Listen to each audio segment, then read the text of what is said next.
Well, good morning. No clue what day this is. September, I don't know, around the 10th maybe. Anyway, beautiful day. Warm. Been cold lately. We've been up in the down in the 50s at night. Last night though only got down to like 66, so we got a little bit of a warming trend coming. So we're in a place we just pulled in here called Fall River, and we are parked right next to some battleships and submarines and bigger battleships. That thing has got some guns on him. So we are in Massachusetts and just crossed into Massachusetts. Massachusetts, according to Rush Limbaugh. I agree with him. Anyway, we're going to go tour these boats at the Maritime Museum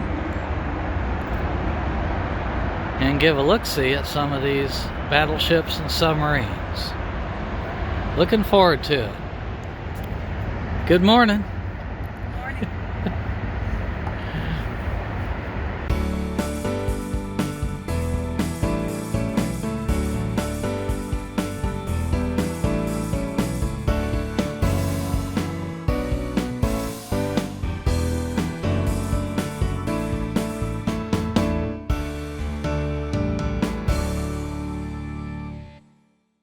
This is PT-617. It's an 80-foot long wooden boat, served during World War II. If you're not familiar with PT boats, there were 43 squadrons of PT boats commissioned. Each had 12 boats. At the end of the war, all the PT boats were destroyed rather than spend the money to bring them back. So during the war, these boats and their crew were totally considered expendable. In fact, the only reason these two PT boats even exist is because they were still under construction when the war ended. They were left to rot until a group of veterans raised over $700,000 to bring them back to life and to this museum. These boats were credited with sinking 250,000 tons of enemy shipping. They earned many citations for their effectiveness, and many awards were given to the crew of these PT boats. 309 servicemen died on PT boats in World War II. As I said, they're 80 foot long. They're constructed out of mahogany. They have three 1,500 horsepower V12 Packard supercharged motors and will travel up to 50 knots. That's hauling on the water, I'll tell you what.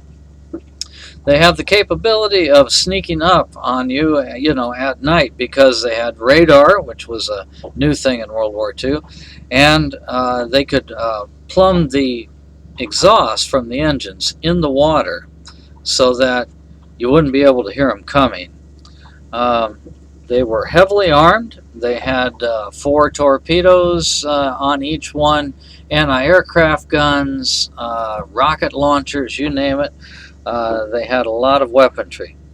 You probably heard of PT-109, and as a matter of fact, this boat was dressed up in a parade and repainted as PT-109 for the inauguration of John F. Kennedy when he became president. But what a lot of people don't tell you, or you don't know, is that John F. Kennedy was almost brought up on charges after that incident.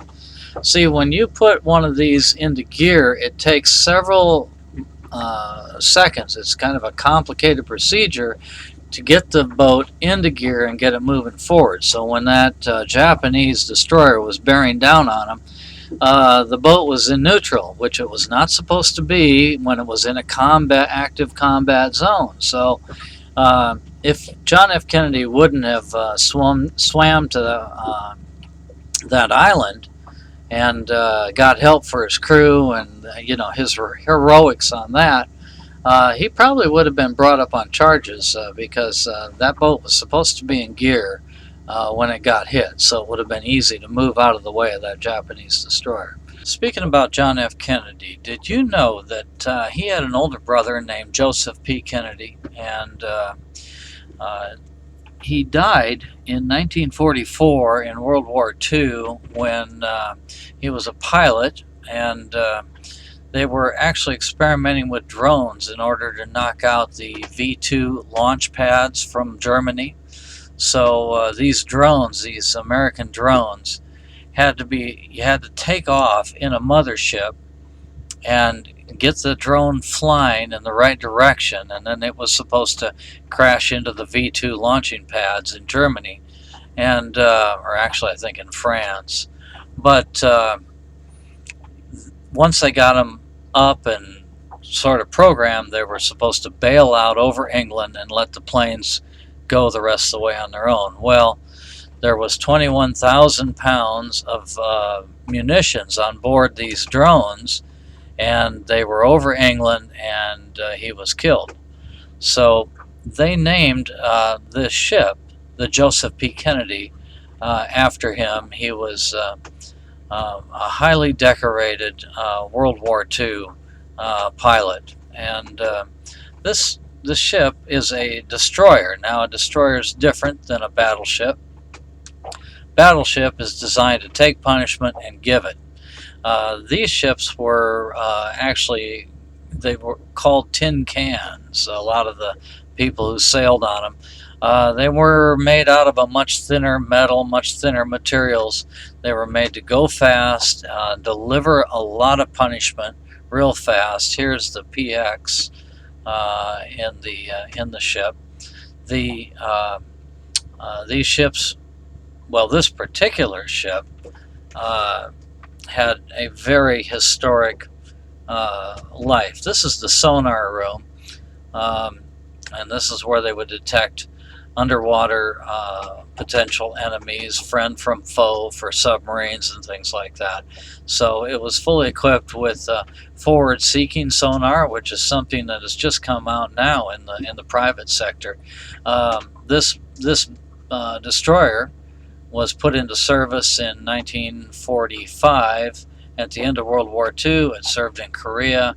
It served up to 1973 through Vietnam. When John F. Kennedy was the president, he dispatched this destroyer to head off the Russian destroyers and ships that were coming into Cuba to go ahead and deliver more nuclear warheads to Cuba. This is the ship that faced them down. So it's a very, very historic ship, and hopefully we'll get to show you some other things about it. In a little while here, I'll show you their drone room. This ship in the 1960s was responsible for deploying drones over Vietnam, helicopter drones. Oh, this is so cool. This is Snoopy. He's got cameras and stuff like that. Yeah. All remotely controlled. Uh-huh. And that one there could launch torpedoes.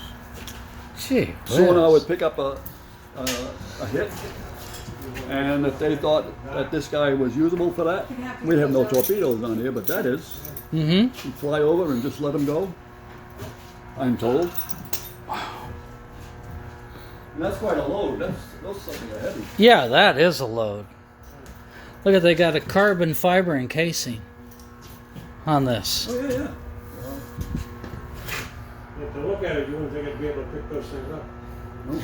Well, but that's aluminum and carbon fiber and... Isn't that primitive? Look at that. Oh man, I don't know. That's pretty dang cool. Once in a while, we roll one of these out on a hanger, on the deck, which is outside there. But we haven't done that in a while. How do you get it out there? Well, the garage door in here. Yeah, and the door right there, you push it right out. Yeah. One of the wheels, I think, is somebody said was screwed up one of the wheels. Oh, I see wheels here, yeah. Okay. Yeah. Huh. Look at those Can you props. imagine that?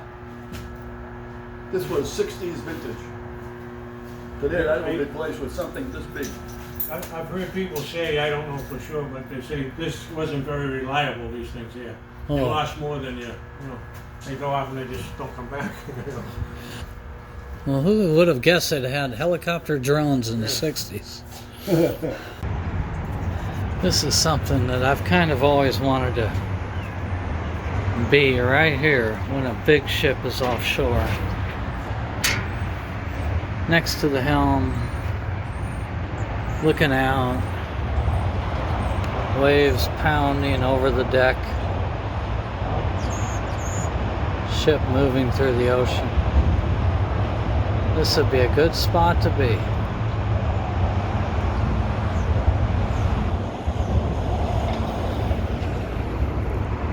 I guess our little boat is as close as I'll ever get.